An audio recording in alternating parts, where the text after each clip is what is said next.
तो इसीलिए जोर दे रहा हूँ कि उसको स्किप नहीं करना है, क्योंकि मैं 3 से 4 साल तक मैंने ये मिस्टेक्स करी हैं और उस वजह से मेरा सिलेक्शन रुका है हर बार।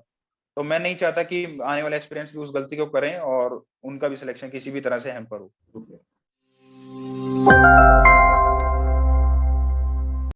Hello aspirant, welcome to all. इस वीडियो में हमारे साथ रहेंगे विष्णु गोयल, जिन्होंने यूपी लेक्चरर के एग्ज़ाम में 57 रैंक हासिल करी है और ये रैंक इन्होंने जॉब में रहते हुए हासिल करी है। ठीक है, 2020 से 2021 तक विष्णु ने आरआरबी जेई में वर्क किया। उसके बाद विष्णु का सिलेक्शन एनएलसी में हो गया, तो वो अभी एनएलसी में राइट नाउ वर्क कर रहे हैं। अब थोड़ा सा इनके बारे में जो इंट्रोडक्शन है वो जान लेते हैं। तो देखिए, इन्होंने जो अपना 10th है वो 2008 में कंप्लीट किया, उसमें उन्होंने 91.2% मार्क्स सिक्योर किए। सिमिलरली 2010 में इन्होंने अपना 12th कंप्लीट किया, जिसमें 87.6% मार्क्स अटेन किए। सिमिलरली 2010 से 2014 में एक हरियाणा के ही प्राइवेट कॉलेज से इन्होंने अपना ग्रेजुएशन किया मैकेनिकल इंजीनियरिंग में, जिसमें इनके मार्क्स 78% थे। ठीक है, विष्णु शुरू से ही गवर्नमेंट सेक्टर में काम करना चाहते थे, इसीलिए इन्होंने पीएसयू के लिए प्रिपरेशन करना स्टार्ट किया। तो ज़्यादातर पीएसयू हमारे गेट से ही रिक्रूटमेंट करते थे, तो इन्होंने गेट 2015 का एग्ज़ाम दिया, जिसमें इनकी ऑल इंडिया रैंक 1712 आई। सिमिलरली 1712 के बाद इन्होंने फिर से एक और एफर्ट दिया, अच्छे से प्रिपरेशन करी घर में बैठ करके, तो वहाँ उनकी रैंक आई 1208, 1208। ऑल इंडिया रैंक आने के बाद इन्होंने जो अपना एडमिशन है वो आईआईटी रुड़की में लिया और आईआईटी रुड़की की प्रोडक्शन ब्रांच में इन्होंने 2016 से 2018 के बीच में एमटेक कंप्लीट किया। साथ ही साथ ये बहुत ढेर सारे इंटरव्यू में अपीयर हो चुके हैं। इसरो एग्जामिनेशन के इंटरव्यू में गए, ओएनजीसी, बीपीसीएल, यूपीपीएससी एई, जो हमारा लास्ट टाइम यूपीपीएससी एई हुआ था उसमें ये इंटरव्यू राउंड तक गए थे, बट अनफॉर्चुनेटली फाइनल सिलेक्शन नहीं हो पाया। तो अब जानते हैं कि इनकी जर्नी कैसी रही। ये मैंने आपको एक ब्रीफ दे दिया, सारी चीज़ें काफ़ी लंबी जर्नी थी और काफ़ी चीज़ें आपको यहाँ से सीखने को मिलेंगी। तो ये जो डाउनफॉल का पीरियड रहा, जहाँ पे जब जॉब नहीं थी, जब एमटेक कंप्लीट कर लिया उसके बाद भी प्लेसमेंट नहीं हुआ, और इसके अलावा भी देख सकते हैं कि कई सारे इन्होंने एग्ज़ाम दिए बट फाइनल जो एक सक्सेस होती है वो नहीं मिल पा रही थी। तो कैसे इस पीरियड में अपने आप को मोटिवेट रखा। Okay Vishnu, welcome to tricky mechanical. और थैंक यू सर। इतनी ज्यादा फेलियर्स के बाद आपको जो सक्सेस मिली, उसमें आपने आप खुद को कैसे मोटिवेट रखा? क्या इसके पीछे का रीजन है? सर एक्चुअली जब 2014 से 18 तक तो एज सच मुझे कभी डिमोटिवेशन आया नहीं था, क्योंकि उस टाइम पे तो ये था कि मतलब अंदर से लगता था कि कोई ना कोई कभी ना कभी तो हो ही जाएगा। लेकिन 2018 के बाद जब एमटेक भी पास आउट हो गए और कॉलेज से भी प्लेसमेंट नहीं हुआ, एमटेक से भी, उसके बाद से कहीं ना कहीं सेल्फ डाउट आने लग गया था कि अब तो यार पता नहीं होगा या नहीं होगा। लेकिन उस टाइम पे फिर थोड़ा सा ईगो भी आने लग गया था कि नहीं, अब तो करना ही करना है किसी भी तरह से। और कोई भी नई वैकेंसी जब भी आती थी तो मोटिवेशन अपने आप से आ जाता था सर उस टाइम पे, और फिर स्टार्ट कर देते थे सर प्रिपरेशन उसी एग्जाम के लिए फिर से। ये अचीवमेंट आपने अपनी जॉब के साथ की है, तो हाँ जी सर। डेली आपका जॉब के साथ क्या शेड्यूल रहता था पढ़ाई का? किस तरीके से आप पढ़ाई करते थे? और एक और क्वेश्चन, मतलब पहले ये क्वेश्चन कवर कर लेते हैं कि हाँ जी। आप सपोज कीजिए कि आपको अभी लेक्चरर वाले एग्जाम में सक्सेस नहीं मिली है, ठीक है? हाँ मान जी सर। लीजिए कि आप 10 या 15 मार्क्स से फिर से आपका सिलेक्शन रह गया। लास्ट टाइम जैसे आपका एई के सिलेक्शन में 7 मार्क्स से रह गया यस था सर। Final selection. तो यस। सपोज इस यस बार सर। भी सेम सिचुएशन है और आपके सामने है यूपी आरबीयूएनएल का एग्जाम, ठीक है? Yes sir. तो अब आपकी क्या स्ट्रेटजी रहेगी? किस तरीके से आप चीजों को कवर करोगे? सबसे पहले तो सर मैं पहले तो यूपी आरवीएनएल का सिलेबस एक बार देखूंगा सर, क्या है उसकी स्ट्रेटेजी है।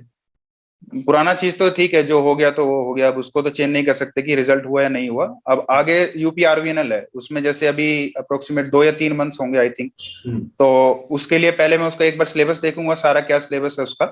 फिर उसके बाद मैं अपने सबसे पहले रिसोर्सेज देखूंगा, मेरे पास क्या क्या रिसोर्सेज अवेलेबल हैं। मैकेनिकल के लिए तो जैसे मेरे पास अवेलेबल है रिसोर्सेज, मैं ईएससी के प्रीवियस ईयर या गेट के प्रीवियस ईयर वो मोर देन इनफ मानता हूँ हमेशा के लिए। और एक टेक्स्ट बुक की टेस्ट सीरीज लगा लीजिए, तो फिर तो आपका सिलेक्शन डेफिनेटली होना ही होना है। और फिर नॉन टेक में जैसे हिंदी आती है और जीएस है, तो उसके लिए मैं यूट्यूब चैनल्स को फॉलो कर लेता हूँ। नॉन टेक के लिए जैसे हिंदी के लिए लर्न स्क्वाड नाम से चैनल है, और जीके के लिए और जी करंट अफेयर्स के लिए तो यूट्यूब पे बहुत ज्यादा ही चैनल्स हैं, आप किसी भी एक चैनल को फॉलो कर लीजिए, आपका इजीली कवर हो जाएगा। तो और बेसिकली सेकंड क्वेश्चन पे आते हैं। हाँ यस सर। तो बेसिकली मतलब जैसे आप यूट्यूब के बारे में बता रहे हो, तो हाँ जी सर। आप सबसे पहले प्रीवियस ईयर क्वेश्चन देखोगे, वहां पे देखोगे कि जीएस किस टाइप के क्वेश्चन पूछे गए हैं, और उस यस सर। उससे बेस्ड जो भी आप जीएस के वीडियो देखोगे यूट्यूब पे, वो yes sir. Previous year question को ध्यान में रखते हुए कवर करोगे, राइट? Yes sir. और कोई भी एग्जाम आता है ना तो सर उसमें करंट अफेयर्स की वेटेज ज्यादा रहती है एज कम्पेयर टू स्टैटिक। हम्म। तो करंट अफेयर पे ज्यादा फोकस मैं रखता हूँ सर, रखूंगा मतलब अभी ये। Okay. Yes sir. Okay. Yes sir. तो और सेकंड क्वेश्चन आपका था सर कि जॉब के साथ कैसे प्रिपेयर किया, तो मैं प्रेजेंट पहले बता देता हूँ कि मैं अभी फिलहाल यहाँ एनएलसी में काम कर रहा हूँ सर, हम्म। 1 साल से। और यहाँ पे मेरा एक्चुअली क्या है कि शिफ्ट ड्यूटी रहता है, जैसे एक हफ्ते के लिए मॉर्निंग 6 to 2 रहता है, फिर अगले नेक्स्ट संडे को फिर चेंज होगा, ड्यूटी मेरा 2 से 10 रहेगा इवनिंग में, और फिर उससे नेक्स्ट वीक रहेगा रात को 10 से 2 के बीच में। तो मैं ऐसे कोई फिक्स शेड्यूल तो नहीं बना पाता हूँ क्योंकि हर हफ्ते वो चेंज हो रहा है मेरा। तो इसमें क्या होता था, जैसे ऑफिस से आए खाना पीना किया, तो बस वही होता था सर, अपना खाना खाया और नहाए धोए, और उसके बाद सोने के अलावा जो भी टाइम बचा है फिर वो स्टडी में ही जाता था सर। तो फिर मुझे चाहे 4 घंटे मिल जाए, 3 घंटे मिल जाए, और कभी कभी 6 आवर्स तक भी मिल जाते थे सर। सोने का मैं सिर्फ सर मैक्सिमम टू मैक्स में 6 आवर्स रखता हूँ। और अगर मैं कभी दिन में अगर 1 घंटा या 2 घंटा सो लिया तो रात में सिर्फ 4 घंटा सोऊंगा सर, मतलब टोटल 6 आवर या 6:30 इतना रखता था सर, बस उससे अलावा सारा टाइम पढ़ाई में ही जाता था। तो काफी अच्छी चीज है कि मतलब आपने अपनी स्लीपिंग के टाइमिंग एकदम फिक्स करके रखी हुई है, 6 to 7 आवर्स हाँ, हार्डली। उससे अगर थोड़ा भी एक्सटेंड करेंगे तो फिर सर वो पढ़ाई आपकी हैम्पर हो जाएगी सर, क्योंकि जॉब के साथ वैसे भी लिमिटेड टाइम रहता है, और तो फिर वो तो मैनेज करना ही पड़ेगा सर। और फिर इसके अलावा जैसे दोस्तों के साथ मार्केट जाना है या कहीं घूमने जाना है, तो इन चीजों को सबको अवॉइड करना पड़ेगा, मतलब सेल्फ डिसिप्लिन लाना पड़ेगा सर। तो अच्छा, जैसे अभी क्या है कि आप जान रहे हो कि पहले तक क्या होता था कि गेट के थ्रू ज्यादातर पीएसयू रिक्रूट करते थे, राइट? बट अभी यस ऐसी सर। सिचुएशन हो गई कि पीएसयू अपना एग्जाम खुद कंडक्ट करा रहे हैं। तो ऐसे में क्या यस होता है, सर। जो एस्पिरेंट्स होते हैं वो काफी बार कंफ्यूज हो जाते हैं कि अभी सीआईएल का पेपर आया, लेट्स से, फिर उसके बाद कभी यूपीआरबीएनएल आ जाता है। तो यस सर। मतलब टेक्निकल के लिए क्या स्ट्रेटजी होनी चाहिए, कि टेक्निकल के लिए क्या सिलेबस पर्टिकुलर फॉलो करना चाहिए? सबसे पहले तो सर मैं ये बताता हूँ कि ये बहुत अच्छा स्टेप है कि सारे पीएसयू जो है अपना एग्जाम खुद ले रहे हैं। मैं अपना बताता हूँ कि मैं मतलब गेट के लिए फोकस रहता था पहले, और सपोज कीजिए आपका गेट का एग्जाम खराब हो गया तो उससे आपका पूरे का पूरा साल खराब होता था।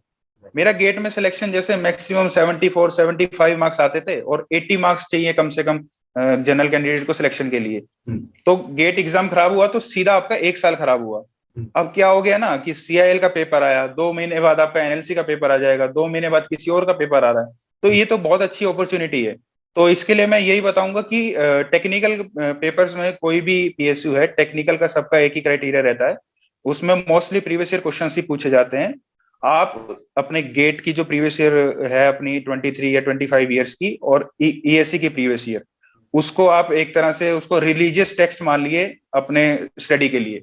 जैसे हमारे रिलीजियस टेक्स्ट होते हैं उसको फॉलो करते हैं, इसी तरह से स्टूडेंट्स के लिए ये दो चीजें जो है एक तरह के ग्रंथ हैं, इनको आप पढ़ लीजिए। इससे अलावा मेरा विश्वास करिए, इससे अलावा कोई चीज पढ़ने की जरूरत ही नहीं है।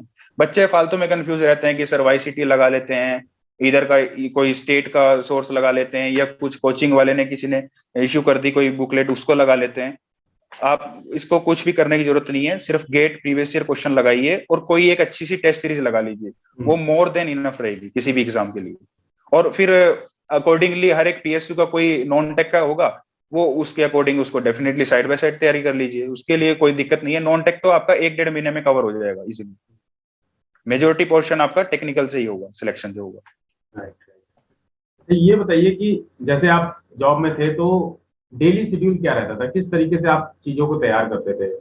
सपोज मान लीजिए आपको हीट ट्रांसफर कवर करना है, तो क्या स्ट्रेटजी रहेगी?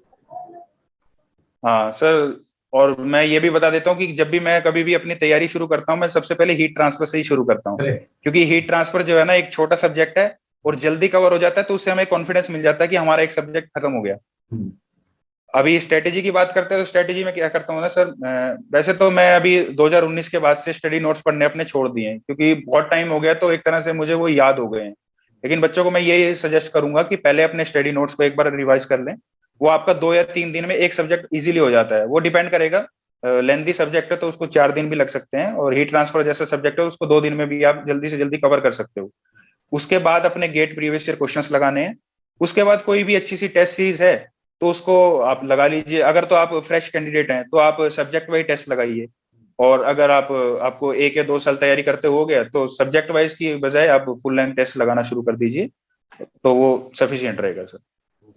और एक सब्जेक्ट खत्म हो गया फिर उसके बाद अगला सब्जेक्ट स्टार्ट कीजिए, और एक शेड्यूल बना लीजिए कि वैसे हीट ट्रांसफर को मुझे 2 या 3 दिन में खत्म करना है, सोम को मुझे 4 दिन में खत्म करना है, प्रोडक्शन को थोड़ा ज्यादा टाइम लग जाता है, तो इस तरह से डिवाइड कर लीजिए, आपका इजीली हो जाएगा सारा सब सिलेबस कवर। ये काफी यस अच्छा, मतलब लर्निंग एस्पिरेंट्स के लिए। तो यस ये बताइए कि ऑनलाइन रिसोर्सेज का आपने कैसे यूटिलाइजेशन किया? आज के समय में बहुत ढेर सारे सोशल मीडिया प्लेटफॉर्म्स हैं, यूट्यूब है, हाँ जी। तो इसको आपने कैसे जुडिशली यूज किया? सर, इसके लिए मैं जैसे ऑनलाइन में तो मैं 2 चीजें प्रेफर करता हूँ, एक तो टेलीग्राम चैनल और एक यूट्यूब चैनल सर। तो ऑनलाइन को मैं एक तरह से स्टूडेंट्स के लिए एक तरह से वरदान की तरह मानूंगा कि सर क्रांति ला दी है इसने तो टेक्निकल उसमें। आप कुछ भी सर्च करना है, एक टॉपिक सर्च करना है, एक सब्जेक्ट सर्च करना है, पूरे का पूरा मैकेनिकल सर्च करना है, इजीली आपको फिंगर टिप्स में मिल जाएगा।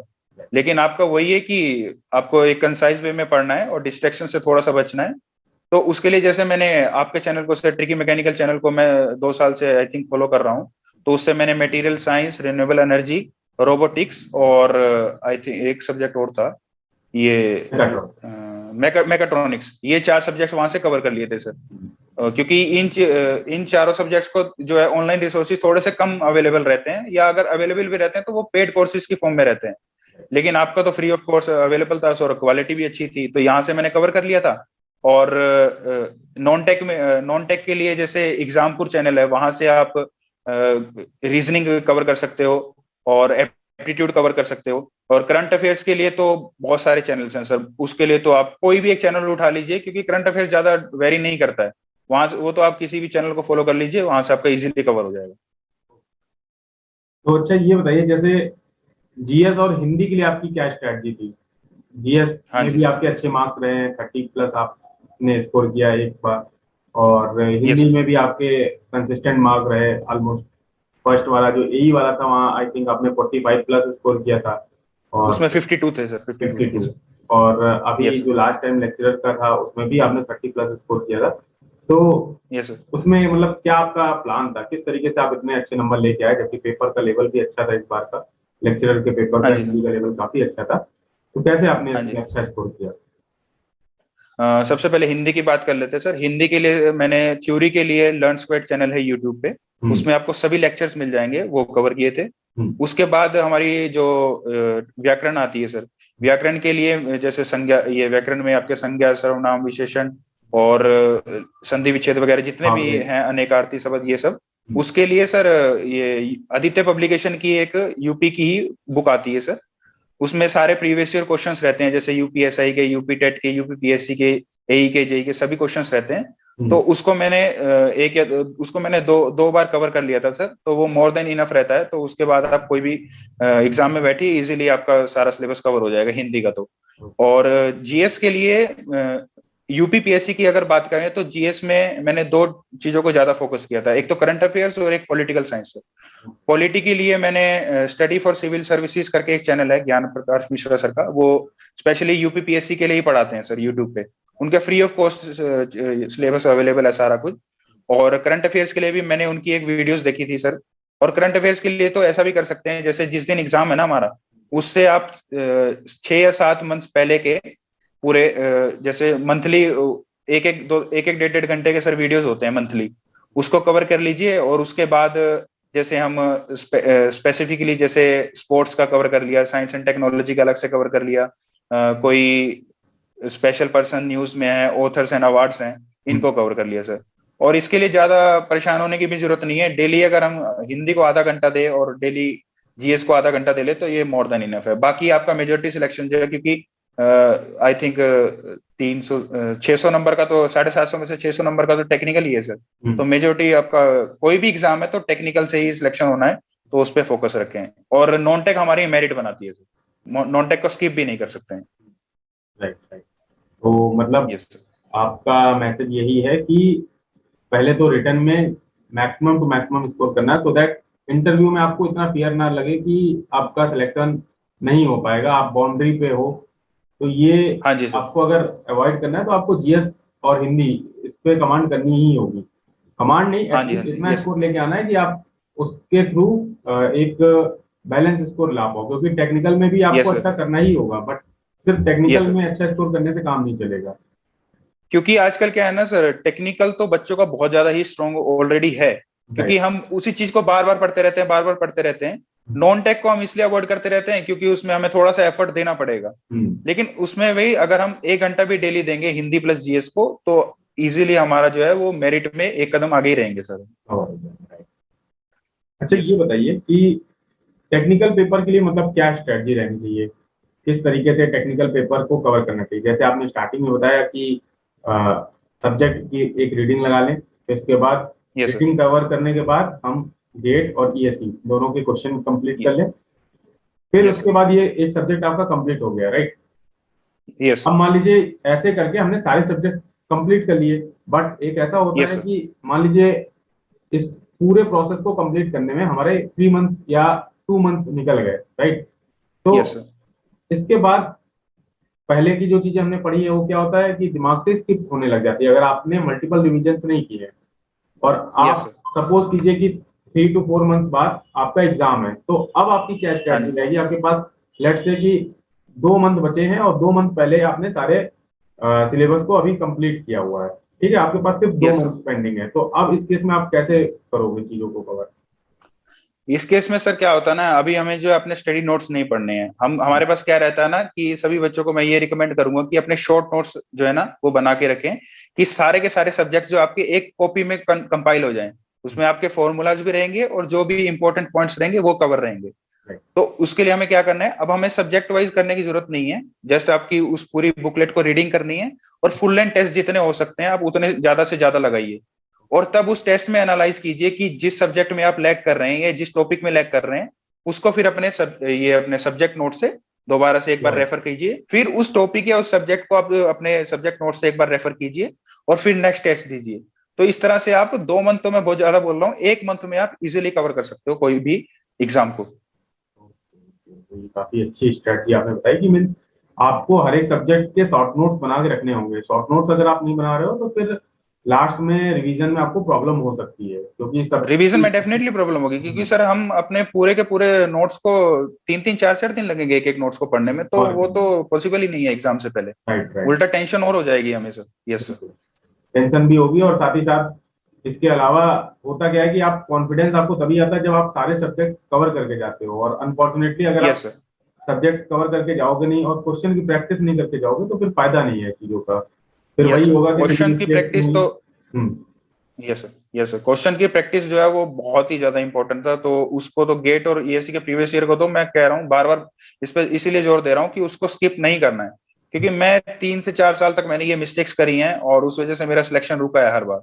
तो मैं नहीं चाहता कि आने वाले एक्सपीरियंस भी उस गलती को करें और उनका भी सिलेक्शन किसी भी तरह से हैम्पर हो। Right। तो एक चीज ये बताइए कि टेस्ट सीरीज आपने जैसे बताया आपने कि टेक्स्ट बुक की ज्वाइन करी थी, तो उसमें यस आपकी क्या अप्रोच रहती थी कि आप सब्जेक्ट वाइज टेस्ट सॉल्व करते थे या फिर फुल लेंथ टेस्ट पे ही सीधे अटैक करते थे? सर अभी तो मैं जैसे 2 या 3 साल से तो सिर्फ फुल एंड टेस्ट को ही लगा रहा हूँ। लेकिन ऐसा जरूरी नहीं है, आप सब्जेक्ट वाइज में अगर कंफर्टेबल हो पहले सब्जेक्ट वाइज को कवर कर लीजिए, उसके बाद फुल लेंथ पे जाइए, ऐसे कोई इश्यू भी नहीं है।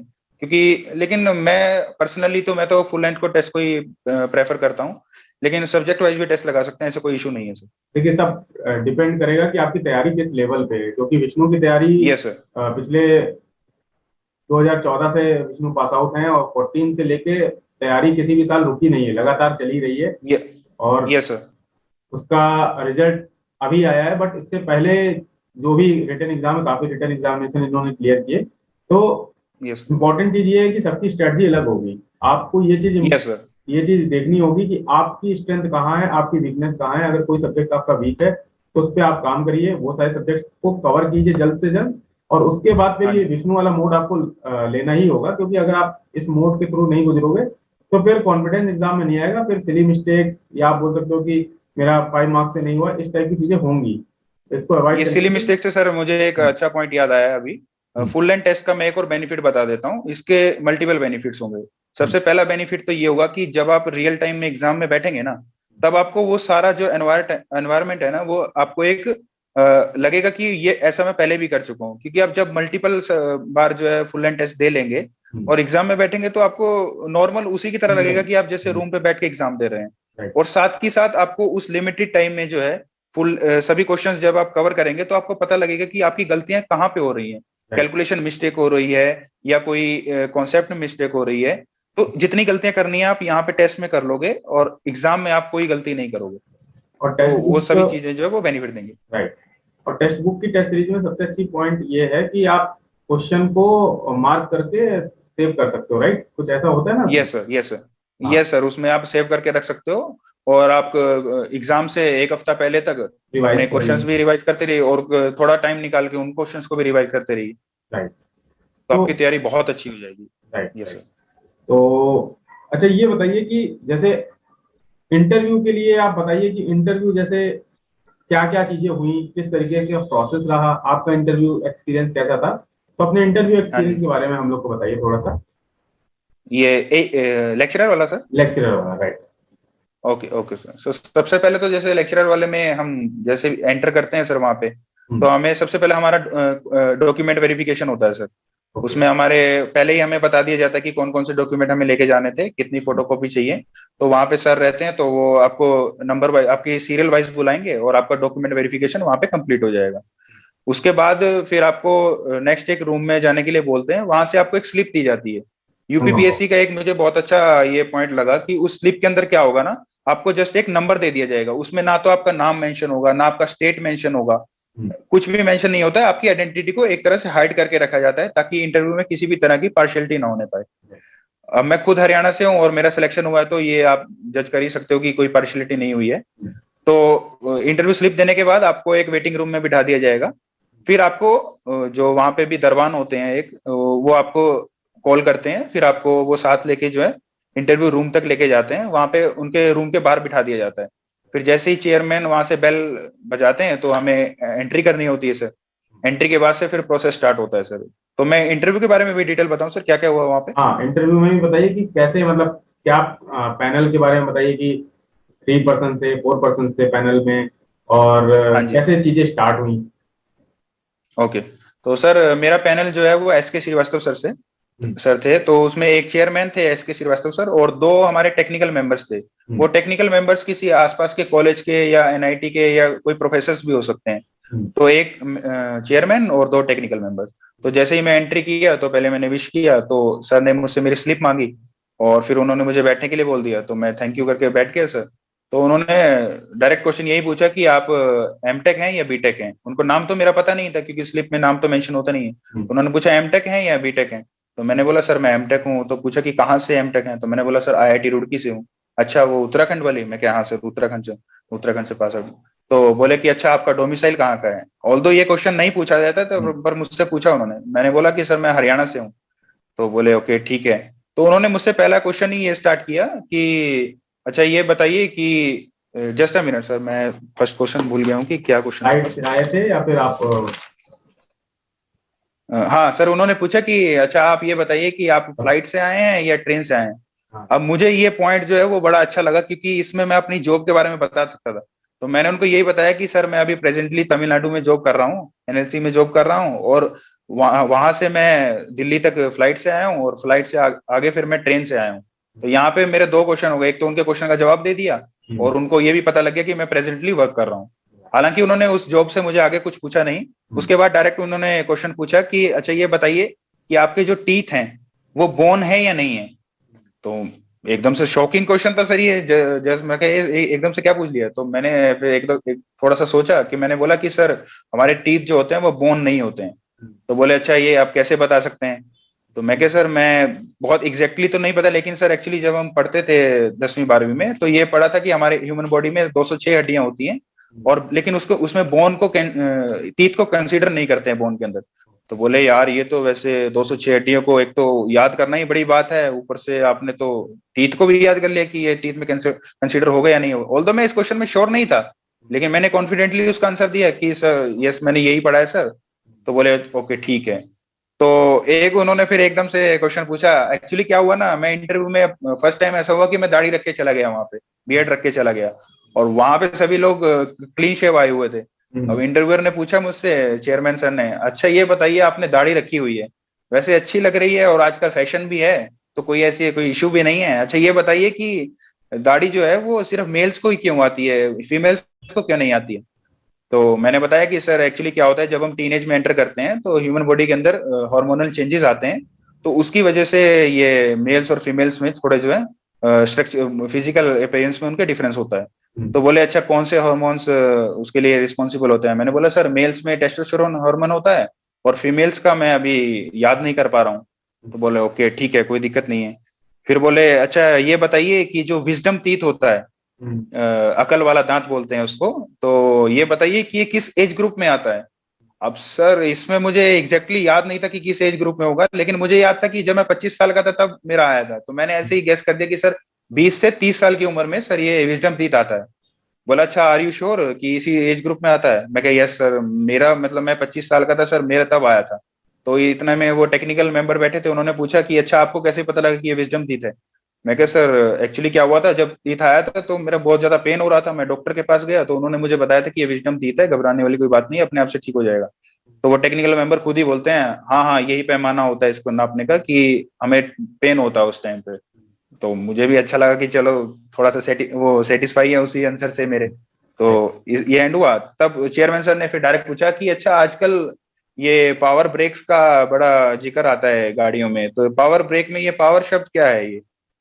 तो मैंने उनको बताया कि सर एक्चुअली क्या होता है, उसके बारे में मैंने डिटेल से बताया, और मैंने न्यूमेटिक्स और हाइड्रोलिक्स भी उसमें ऐड कर दिया सर। मैं चाहता था कि न्यूमेटिक हाइड्रोलिक्स से वो पूछें, क्योंकि मैं 2-3 दिन पहले ही पढ़ के गया था उस चीज को। न्यूमेटिक हाइड्रोलिक्स और एबीएस ये बहुत ज्यादा पूछा जा रहा था, तो मैं इस चीज को पढ़ के गया था। तो मैं चाह रहा था कि इससे क्वेश्चन पूछें। तो मैंने जैसे ही उनको डिस्कस किया कि सर एक्चुअली पावर में क्या होता है कि हम जो ब्रेकिंग एफर्ट लगाते हैं उसको कम करने के लिए होता है, और शॉर्ट डिस्टेंस में हमें ब्रेकिंग एफर्ट मिल जाए और कम एफर्ट्स में हमें ब्रेक्स इजीली अप्लाई हो जाए, तो उसके लिए ये टेक्नोलॉजी यूज करते हैं, और न्यूमेटिक्स और हाइड्रोलिक्स का यूज करते हैं उसमें। तो बोले ओके ठीक है। तो फिर उन्होंने पूछा कि अच्छा आप वर्कशॉप में काम कर रहे हो। ये क्वेश्चन पूछा ही था उन्होंने, मैंने बीच में, ये पता नहीं मेरे दिमाग में क्या है, मैंने बीच में टोका। मैं कहा नहीं नहीं सर, वर्कशॉप में तो मैं पहले जब जेई में था तब काम कर रहा था, अभी तो मैं एलएलसी में काम कर रहा हूँ सर, अभी वहां वर्कशॉप में नहीं।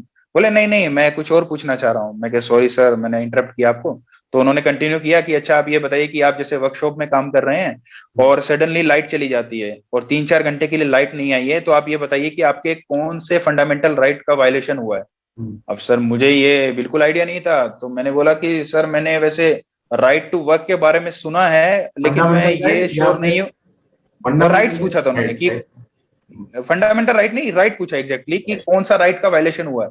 तो मैंने बोला कि सर मैंने राइट टू वर्क के बारे में सुना है, लेकिन आई एम नॉट श्योर कि ये जो क्राइटेरिया है वो वर्कशॉप में लाइट जाने का वो उसके अंडर आएगा या नहीं आएगा।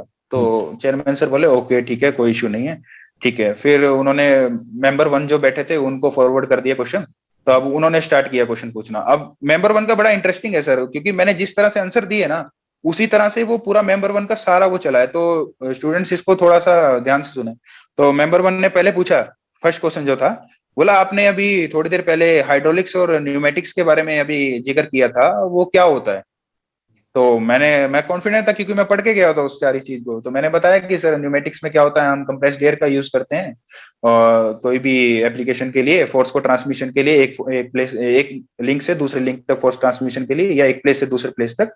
और हाइड्रोलिक्स के अंदर हम हाइड्रोलिक फ्लूइड्स का यूज करते हैं, जैसे हाइड्रोलिक ऑयल का यूज कर लिया या किसी और फ्लूइड का यूज करते हैं। तो बोले ओके ठीक है, लिक्विड का यूज करते हैं। तो वो बोलते हैं कि अच्छा इन दोनों में से बेटर कौन सा होता है। तो मैं ये क्वेश्चन भी पढ़ के गया हुआ था, तो मैंने बताया कि सर जो न्यूमेटिक्स होता है उसमें कंप्रेस्ड एयर होती है, और एयर जो होती है वो कंप्रेसिबल होती है। तो कुछ जो एफर्ट लगाते हैं उसका कुछ पार्ट जो है वो एयर को कंप्रेस करने में वेस्ट हो जाता है, तो हमें उतना ज्यादा एफर्ट नहीं मिल पाता। जबकि जो फ्लूइड्स होते हैं हमारे, लिक्विड जो होते हैं उसके अंदर हाइड्रोलिक्स जो होती है उसमें लिक्विड यूज करते हैं, उसमें सारी की सारी फोर्स को हम ट्रांसमिट कर सकते हैं, तो उसमें लॉसेस जो है वो कम होते हैं। तो हाइड्रोलिक्स जो होती है बेटर होती है एज कम्पेयर टू न्यूमेटिक्स। बोले ओके ठीक है। बोले अच्छा आप ये बताइए कि एबीएस के बारे में जानते हैं। अब सर वो भी मैं एक दिन पहले पढ़ के गया था, क्योंकि आपके टेलीग्राम चैनल पे मैं ऑलरेडी क्वेश्चंस को देख चुका था बच्चों के जो पहले इंटरव्यूज हो रहे थे। तो मैं बहुत कॉन्फिडेंस था, मैंने बताया सर कि ये सर मैं उसकी यूट्यूब पे वीडियो देख गया था और थोड़ी सी थ्योरी पढ़ गया था उसके बारे में। तो मैंने बताया कि sir anti lock braking system होता है, और सर गाड़ी जब हम ब्रेकिंग अप्लाई करते हैं तो हमारे व्हील्स जो है वो स्किड ना हो, तो उसके लिए होता है। तो उन्होंने मुझे काफी उसके बारे में डिटेलिंग में पूछा, अच्छा उसमें क्या मैकेनिज्म होता है, कौन से सेंसर्स होते हैं, क्या होता है ये, तो मैं सारा पढ़ के कहता हूँ उनको इजीली कर दिया। तो उसके बाद उन्होंने पूछा कि अच्छा आपके सामने 2 स्ट्रोक और 4 स्ट्रोक के पिस्टन रखे हैं दो, आप ये बताइए कि इनको कैसे आइडेंटिफाई करेंगे। अब मैंने एकदम से सोचा और मेरे दिमाग में स्ट्राइक कर गया एकदम से कि सर जो 2 स्ट्रोक होता है उसका पिस्टन के ऊपर क्राउन बना होता है, क्राउन शेप होती है, और जो 4 स्ट्रोक पिस्टन होता है वो ऊपर से फ्लैट होता है। तो बोला अच्छा उसका क्या यूज होता है, वो क्यों करते हैं। तो मेरा ये भी क्वेश्चन था कि मैंने पढ़ रखा था कि सर जो 2 स्ट्रोक होता है उसमें हमें स्क्वेंज जो क्राउन होता है वो स्क्वेंजिंग में हेल्प करता है। तो बोला अच्छा स्क्वेंजिंग क्या होता है, मैंने स्क्वेंजिंग एक्सप्लेन कर दिया। तो बोलते हैं कि अच्छा फिर सुपर चार्जिंग क्या होता है, तो मैंने सुपर चार्जिंग में एक्सप्लेन कर दिया। तो यार बोले फिर सुपर चार्जिंग और टर्बो चार्जिंग में क्या डिफरेंस होता है, तो मैंने उसको भी एक्सप्लेन कर दिया सर। तो बोले अच्छा ठीक है, तो ये बताइए बियरिंग कैरेक्टरिस्टिक नंबर क्या होता है। तो मैं कहा सर एग्जैक्टली मुझे इसकी डेफिनेशन नहीं पता है, लेकिन मुझे अभी फॉर्मूला उसका याद है, म्यू एन बाई पी होता है, और मैंने तीनों चीजों को डिफाइन कर दिया, म्यू एन और पी क्या है। बोले ओके ठीक है। तो बोले कि फिर बियरिंग कैरेक्टरिस्टिक नंबर क्या होता है, तो मैंने वो भी बता दिया। फिर बोले दोनों में डिफरेंस क्या है, वो मैंने बता दिया। वो ग्राफ बनता है ना सर, वो म्यू एन बाई पी और स्पीड के बीच में फ्रिक्शन जहाँ पे मिनिमम होता है वहां, तो वो मैंने एक्सप्लेन कर दिया। फिर बोले कि अच्छा क्रीप और फटीग में क्या डिफरेंस है, तो मैंने वो भी एक्सप्लेन कर दिया सर। तो इस तरह से मेंबर 1 का कंप्लीट हो गया सर। तो अभी तक मेरा इंटरव्यू बहुत अच्छा गया, मुझे लगा मतलब ऐसा कॉन्फिडेंस भी आ गया। फिर मेंबर 2 के पास गए, मेंबर 2 का मेरा थोड़ा सा मतलब उतना अच्छा नहीं हुआ। उन्होंने मेंबर 2 ने पूछा यार अभी ये देखो ये रूम पे एसी लगा हुआ है, अभी बहुत ठंडा फील हो रहा है ना। मैं क्या यस ठंडा फील हो रहा है, तो अच्छा फिर हमें थोड़ा इसको गर्म करना है, तो कैसे करेंगे रूम का भी, रूम का टेम्परेचर बढ़ाना है। मैं क्या सर हमें उसका टेम्परेचर बढ़ाना पड़ेगा। बोले अच्छा हाँ बढ़ाना तो पड़ेगा, बोलो उसमें मैकेनिज्म क्या होता है, मतलब किस तरह से वो टेम्परेचर बढ़ाता है। अब एकदम से मेरे मन में उस टाइम पे स्ट्राइक नहीं किया। मैंने उनको बताया कि सर थर्मोस्टेट होता है, वो उसके टेम्परेचर को कंट्रोल करता है। बोले यार थर्मोस्टेट वगैरह वो तो ठीक है, बेसिक वो करता क्या है, उसका फंक्शन क्या होता है। तो वो मैंने खैर बाद में आके रूम पे सर्च किया था, उसमें क्या होता है ना, फ्लूइड के जो रेफ्रिजरेंट का फ्लो रेट है उसको कंट्रोल। वेरी करवाते हैं, उससे वो कम ज्यादा होता है, या फिर हमारी स्पीड को कंट्रोल कर लेते हैं रेफ्रि ये कंप्रेसर की, उससे वो सर्कुलेशन रेट जो है वो उसको वेरी करते हैं, तो उससे कूलिंग कंट्रोल होती है। वो मैं इतना अच्छे से एक्सप्लेन नहीं कर पाया। बोले अच्छा फिर ये बताइए ये पंखा चल रहा है, इसका डिस्चार्ज मेजर करना है, वो कैसे करेंगे। अब फैन का मुझे याद नहीं था, लेकिन आपका लेक्चर मैंने वो जो रिन्यूएबल एनर्जी में जो हम उसका विंड विंड टर्बाइन का जो डिस्चार्ज करते हैं उसमें ब्लेड होता है, तो मैंने बताया कि सर डिस्चार्ज मेजर करने के लिए हमारे एक फॉर्मूला यूज करते हैं सर, रो एवी तीनों की वैल्यू बताई। मैं डेंसिटी होती है एरिया ऑफ ब्लेडिंग, एरिया निकालेंगे और वेलोसिटी निकाल लेंगे, उससे हम कंट्रोल कर लेंगे, उससे निकाल लेंगे। बोले यार नहीं नहीं ऐसे तो नहीं करेंगे, ऐसे कैसे कर लेंगे, डेंसिटी तो कांस्टेंट है। मैं क्या हाँ सर एयर की डेंसिटी तो कांस्टेंट है, 1.23 किलोग्राम पर मीटर के अप्रोक्सीमेटली हम मेजर करते हैं, और ब्लेडिंग का एरिया हम कैलकुलेट कर सकते हैं, और वेलोसिटी हमारे पास आ जाएगी, तो इजिली हो जाएगा। तो उसमें भी वो पता नहीं क्यों सेटिस्फाई नहीं लग रहे थे। हाँ तो उसके बाद बोलते हैं अच्छा इस रूम का प्रेशर मेजर करना है, पहले तो ये बताओ कि प्रेशर मेजरिंग इंस्ट्रूमेंट कौन कौन से होते हैं। मैंने बताया सर बैरोमीटर होता है, मैनोमीटर्स होते हैं, ये वो सारा कुछ बताया। तो बोलते हैं रूम का प्रेशर कैसे मेजर करेंगे। मैं कहा सर रूम के प्रेशर को मेजर करने, रूम में जनरली हमारा एटमॉस्फेरिक प्रेशर है, और इसको मेजर करने के लिए हम बैरोमीटर का यूज करते हैं। बोले अच्छा बैरोमीटर से कैसे मेजर होगा, उसका क्या वो है। तो मैंने बताया कि सर बैरोमीटर में जो मैनोमेट्रिक फ्लूइड होता है हम मरकरी का यूज करते हैं, उसका थोड़ा बताया कि कंस्ट्रक्शन कैसी होती है। अच्छा वो बोला ये तो ठीक है कंस्ट्रक्शन हो गई, वो मेजर कैसे करता है, वो कैसे मतलब बता पा रहा है कि कितना प्रेशर है, अभी इस बुक के ऊपर कितना प्रेशर लगा कैसे बताएगा वो। मैं कहा सर वो तो कुछ नहीं होता है कि कभी भी 0 डिग्री 0 केल्विन टेम्परेचर से ऊपर पे जितने भी एयर के मॉलिक्यूल्स होते हैं वो हमेशा मोशन में रहते हैं, और जब भी वो किसी सरफेस से टकराएंगे तो वो फोर्स लगाएंगे, फोर्स जितने एरिया पे लग रही होगी उससे प्रेशर कैलकुलेट होता है सर, वो होता है। तो पता नहीं वो उसमें भी सेटिस्फाई नहीं हो पा रहे हैं। तो लेकिन मैं अपना कॉन्फिडेंस बनाए रखा हूँ, मैं जो भी मुझे ध्यान आ रहा है, जो भी मैंने पढ़ा मैं उनको बताते जा रहा हूँ। उसके बाद फोर्थ पूछा अच्छा ये बताओ क्रिटिकल पॉइंट क्या होता है। तो मैंने उनको क्रिटिकल पॉइंट के बारे में बताया, अच्छा, जो ये प्योर सब्सटेंसेस के केस में आता है। बोले अच्छा क्रिटिकल पॉइंट ये होता है सर जहाँ पे सैचुरेटेड लिक्विड का वो सैचुरेटेड वेपर मीट करते हैं, उस पॉइंट को क्रिटिकल पॉइंट बोलते हैं। वाटर के केस में इतना होता है, तो उसकी बताई कंडीशन। अरे यार ये तो ठीक है, ये तो तुम डेफिनेशन बता रहे हो, ये बताओ यार इस बुक का क्रिटिकल पॉइंट कैसे निकालेंगे। अब मैं सोच रहा हूँ सर ये बुक का क्रिटिकल पॉइंट कैसे कोई निकाल सकता है, वो तो प्योर सब्सटेंसेस का होता है। अब बुक में कोई बुक ये तो है नहीं कि वो लिक्विड और वेपर में कन्वर्ट होगी। अब मैं अपने दिमाग में सोच रहा था, पर ठीक है मैंने कुछ बोला नहीं, मैं क्या सर सॉरी सर मैं इसका थोड़ा अभी सोच नहीं पा रहा हूँ, तो मैं एक थोड़ा सा बताना चाहूंगा स्टूडेंट्स को कि कभी भी इंटरव्यू में जाएं और अगर आपको कोई भी क्वेश्चन का आंसर नहीं आ रहा है, क्योंकि ऐसा नहीं होगा कभी भी कि आपको 100% क्वेश्चन के आंसर आते हो। तो जब किसी भी क्वेश्चन का आंसर नहीं आ रहा है तो उनको पोलाइटली बोलिए कि सॉरी सर, मैं अभी रिकॉल नहीं कर पा रहा हूँ सर, मैंने इसके बारे में पढ़ा था तो अभी मुझे ध्यान नहीं आ पा रहा है। ये सिंपली अगर नहीं पढ़ा है तो सॉरी सर, मुझे इस बारे में कोई आइडिया नहीं है। तो इंटरव्यू भी उसको बात को पॉजिटिवली वे में लेगा, कभी भी ब्लफ नहीं करना है, क्योंकि आपके सामने जो बैठे हैं वो एक्सपीरियंस बंदे हैं, 20-20 30-30 साल का उनका एक्सपीरियंस है। वो सब जानते हैं और उनको इजीली आइडेंटिफाई कर लेंगे, इतने बच्चों का वो इंटरव्यू ले रहे हैं कि कौन झूठ बोल रहा है, कौन ब्लफ कर रहा है, वो सब पता रहता है। और तो रॉन्ग आप ओवर स्मार्ट मत बनिए। हाँ हाँ, थोड़ा सा बस आप कॉन्फिडेंट रहिए और जेन्युइन रहिए, उनके बारे में कोई फेक कुछ नहीं करना है। बाकी इंटरव्यू जो होता है वो थोड़ा सा लक बेस्ड भी होता है, क्योंकि जो आपको क्वेश्चन होते हैं वो मे भी पूछ लिए जाएं या नहीं पूछे जाएं। क्योंकि इससे पहले मैंने 3 बार इसरो का इंटरव्यू दिया है। तो इसरो के इंटरव्यू में क्या हुआ ना, एक बार तो क्या हुआ है सर कि मेरा इंटरव्यू दोपहर को था, तो मुझसे पहले वाले जितने भी बच्चों का 10 या 12 बच्चों का इंटरव्यू हुआ था, उनसे सबसे फेवरेट सब्जेक्ट से क्वेश्चन पूछे गए। उनसे पूछा कि आप अपने 3 फेवरेट सब्जेक्ट बता दो, 4 फेवरेट सब्जेक्ट बता दो, उससे पूछे गए। और मेरा इंटरव्यू जो है वो रैंडम स्टार्ट हुआ था। तो इंटरव्यू को अभी कंट्रोल नहीं कर सकते हैं। आपकी ये सर। सक्सेस में ट्रिकी मैकेनिकल का क्या रोल रहा? हाँ सर, टिकी मैकेनिकल के आपका तो मैं इसमें बहुत बड़ा योगदान मानता हूँ सर। मैं 2 साल से आपसे जुड़ा हुआ हूँ, आपको मैं अपना गुरु कह लूँ या अपना दोस्त कह लूँ या फ्रेंड कह लूँ, कुछ भी मेंटर कह लूँ, सब आप हैं सर। तो इससे मैंने material science, renewable energy, robotics, mechatronic जो सब्जेक्ट कोई नहीं पढ़ाता है वो सभी कवर किए हैं इस टॉपिक से। और आपका टेलीग्राम चैनल है और उससे हमें कोई भी एग्जाम है उसके बारे में अपडेट मिलता रहता है, और किस एग्जाम को किस तरह से टारगेट करना है वो सारे मिलते रहते हैं। इवन तो अब की बार तो आपने लेक्चरर के लिए आंसर की प्रोवाइड कर दी थी, तो उससे हमारी बहुत ज्यादा हेल्प हो गई थी सर। तो इसके बारे ये तो मतलब जो गुरु का योगदान होता है सर, मतलब उसको तो कोई नलीफाई कर ही नहीं सकता। तो इसके लिए तो मैं आपका तहे दिल से शुक्रिया अदा करता हूँ सर, बहुत बहुत उसका धन्यवाद भी है सर आपके लिए। Yes sir. Thank you. अच्छा, लास्ट कोई एडवाइस जो एस्पिरेंट्स को आप देना चाहते हो? हाँ, लास्ट एडवाइस सर मैं यही बोलूंगा कि अपॉर्चुनिटीज जो है वो कभी एंड नहीं होंगी। आप ये मत सोचिए कि यार एक एग्जाम रह गया, 2 नंबर से रह गया, 3 नंबर से रह गया। आप लगातार अपनी तैयारी करते जाइए और अपॉर्चुनिटीज जो है वो हमेशा आती रहेंगी। बस आप अपना लगातार लगे रहिए, रुकिए मत और वेट मत कीजिए कि यार अब वो एग्जाम आएगा मैं तभी तैयारी करूंगा। टेक्निकल को अपना लगातार पढ़ते रहिए, और बाकी जो नॉन टेक होगा वो तो आप 1-2 महीने में कवर कर सकते हैं, लेकिन टेक्निकल को लगातार कंटिन्यू रखिए। डेफिनेटली आपका एग्जाम जो है वो निकलेगा ही निकलेगा।